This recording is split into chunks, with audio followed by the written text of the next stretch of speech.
এইমাত্র বড় খবর জরসুমুলি টিভি নিউজের পক্ষ থেকে।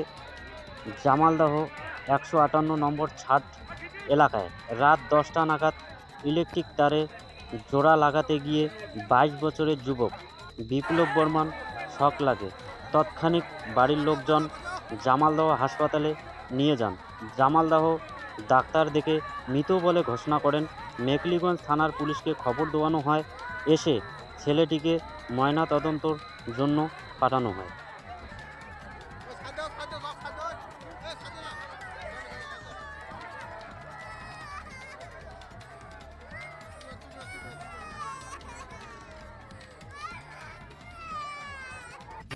তা কি হয়েছে একটু বলুন বিস্তারিত। 10টার সময় ঘটনা। রাত 10টার সময়। হ্যাঁ, 10টার সময় ঘটনা। মনে করেন দোকানে একটু খরচা নিয়ে বেড়াচ্ছে মানুষ, তাই লাইন গেছে ওই সময়। তাই আমরা তো ঘুম গেছি, আচ্ছা। ঘুম অবস্থা ছিলাম।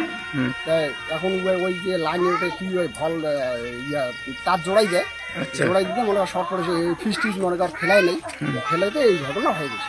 তখন তো আমসা খাটি উঠছে, ওর ছোটো ভাইয়ার আরও জ্বর ছিল, ছোটো ভাইয়া পড়েছিল। তখন ওই ছোটো ভাইয়াকে একটা খালি ব্যাগ দিয়া অত দিতে ভালো করে পড়ে গেছে। তারপর কোথায় নিয়ে গেলেন? ওই হসপিটাল নিয়ে গেলেন, জামালদহ হাসপাতালে। ডাক্তারবাবু তারপর ওই যে ঘোষণা করলো মৃত্যু হয়ে গেছে। আচ্ছা, আপনার কি হয়? বেটা আচ্ছা, আপনার নাম? হবে না। এই এলাকাটার নাম? 158 বয়স কত? 22 বছর। বিয়ে শাদী হয়নি। হয়নি। দোকান কোথায়? বাড়িতেই? না, বাড়িতে। আপনি বাবা হন না? কি নাম আপনার? হবেন। ঠিক আছে।